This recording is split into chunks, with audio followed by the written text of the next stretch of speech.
Wild is a format where deck lists can differ by a significant amount of cards due to how many are available in the card pool. Much more so than in Standard, when playing a card in your deck, it has to have a specific purpose due to the format's heavy reliance on synergy, meaning there are very few filler cards found in deck lists. One of the neat things about the format is due to the ability to build your deck around these synergies, you can typically compensate for missing fringe cards by playing ones that synergize with your deck. For example, in a deck like Odd Warrior, Azalina Soul Thief is a tech card that is run for the long game in slower matchups. However, if you don't happen to have Azalina, you can run Elise the Trailblazer to generate extra value as well.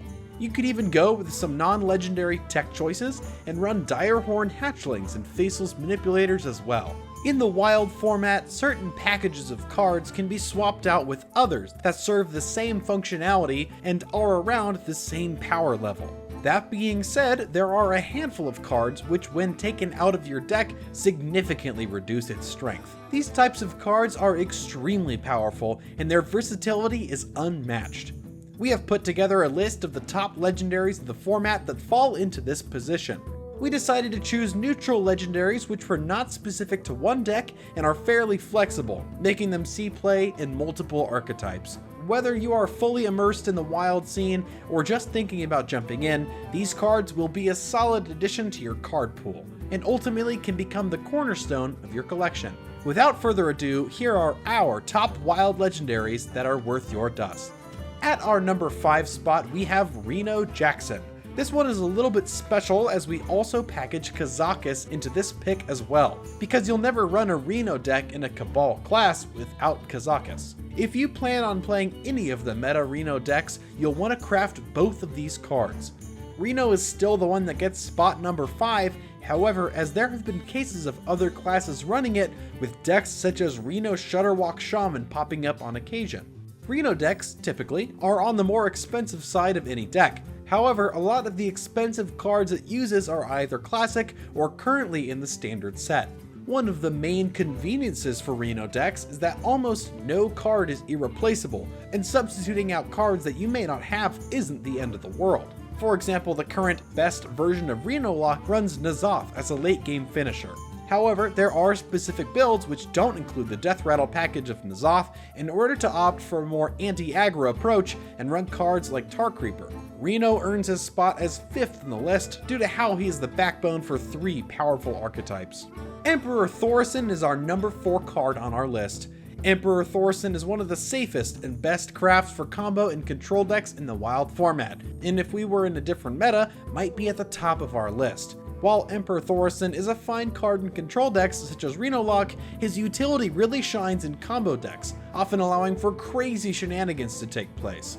Prime examples of this are the Exodia OTKs in Mage and Paladin, and the recent uprising of Togwaggle Mill Druid. Being able to discount cards and pull off combos which aren't intended to be possible based on mana cost is huge, and as time goes on, Emperor Thorson becomes more powerful due to the increased possibility that a new combo is created due to new cards constantly being added to the game. If you feel like trying to counter the meta, Emperor Thorson is the card for you. Patches is arguably one of the best aggro cards in Wild. The ability to get an extra 1/1 out on turn 1 is super strong, even with the card being nerfed to no longer have charge. Having multiple minions on board in the early game allows for better trades, and forces opponents to clear the board earlier due to the amount of pressure you can snowball out by having the advantage. Even after the nerf, removing charge from the card, Patches is still one of the best cards in the Wild format, as being able to snowball the early game is what keeps aggressive decks alive. If you're a fan of aggro decks, Patches is the card for you. Ragnaros is one of the last legendaries in the Wild format, which is run simply because it's a good card. Cards like Dr. Boom have fallen out of this format as it's too slow for current aggro decks, and to find a slot in control decks, legendaries need to synergize with the deck significantly. Rag finds its way into some synergistic situations such as in Big Priest, but often he is the last threat that a deck has at its top end. He is seen frequently as even Shaman's endgame, as sometimes as a value legendary in decks such as Reno Mage and even Warlock. If you're looking for additional value in your deck, Ragnaros is one of the best cards to slot in. Being able to persist in a format that is heavily reliant on synergies really showcases how strong Ragnaros is. Rag is also one of the best cards for the newly initiated Wild player, as he is one of the best filler legendaries. If you're missing a fairly niche legendary for a deck, Ragnaros is one of the first picks to fill in the spot, which was seen this last month when Rag actually found its way into a few Q block lists at high legend over the more synergistic Sylvanas when some standard players came into the format. Theb is probably the best wild card in the format, hands down. It's one of the most versatile cards, being able to be run in aggro, control, and combo decks. It currently sees a ton of play in the top aggro decks in the format, allowing you to set up 2-turn lethals without the threat of having your board wiped, as most board clears that are currently run cost more than 5 mana. In control decks, the card can put a stop to an aggro opponent's burn spells and give you a turn to help stabilize. And against a combo, it helps hold off an OTK for a turn, allowing you to further your own game plan. The main versatility of Theb is that he both provides a disruption and good stats for the mana cost. Essentially, Theb is a tempo disruption card, which is one of the strongest tools in Hearthstone, as there are very limited ways to disrupt your opponent's game plan. All around, Theb is a great card, honestly would find a slot in almost every deck in the ladder that isn't running Gent. Ultimately, any of these 5 cards would be considerable additions to any Wild collection, and are staple cards to a variety of deck types in the format.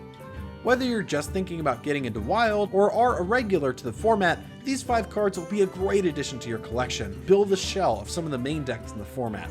Thank you for watching our video on the best Wild Legendaries. Hopefully this has helped you decide what cards to craft next. Leave a like if you enjoyed the video, and don't forget to subscribe for more Tempo Storm news and Hearthstone content. Until next time!